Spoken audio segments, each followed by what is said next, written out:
Nay, happy birthday po. Dasal ko po na sana mabigyan pa kayo ng mahabang buhay at magkasama-sama pa rin po tayo ng matagal.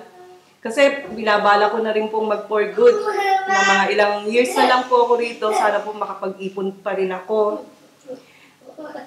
Nay, alam ko pong marami kayong hirap na dinala sa pagpapalaki sa akin mula pa nang ako'y pinanganak nyo. Masyadong matigas ang aking ulo. Naalala niyo po ba, Nay, naalala ko rin po, nung maliit pa ako, na para akong lalaki, lagi nasa kalsada, lagi niyo akong hinahabol ng kulot. Tsaka, isa pa po, Nay, hindi ko nga alam na lagi akong dumudukot ka ng pera sa bulsa ni Papang para lang ipambili ko ng mga kung ano-ano sa labas. Marami mo ko naaalala nung maliit pa ako. Tsaka nung time na pumunta ako rito sa Dubai, unang-unang pagdating ko dito, akala ko kasi mabibigyan ko ng maayos na buhay ang aking mga anak, pero hindi rin nangyari. Ang nangyari ang inuwi ko si Jarby. Nay, marami pong salamat sa pagpapalaki niyo sa aking anak. Alam ko malaki ang hirap niyo sa kanya. Hindi ko po kayang pantayan kung ano man ang nagawa niyo sa aking anak, sa aming magkakapatid, lalo na sa akin.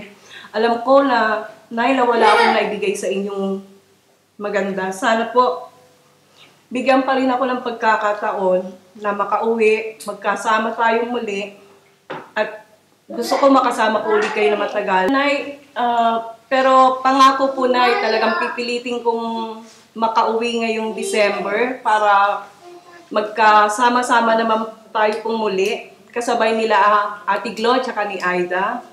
Pati ho mga bata, pati ho sila naku, sigurado, Nay, magiging masaya tayo kasi kumpleto na naman.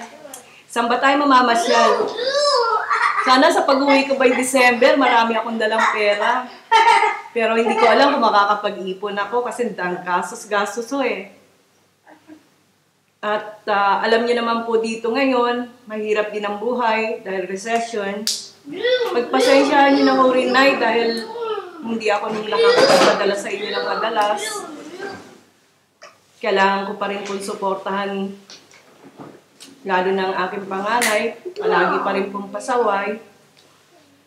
Pero, Nay, laki po talaga ng pasasalamat ko sa inyo kasi naitaguyod niyo po ng maayos si Jarby na ngayon nakatapos ang pag-aaral.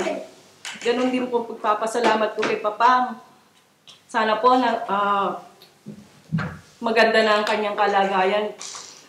Kayo rin po, Nay, huwag kayo magpapabaya sa inyong katawan, tsaka yung mga gamot nyo. Pagpasensya ho nyo na ho kung konti lang ang naipadala ko dahil sa ngayon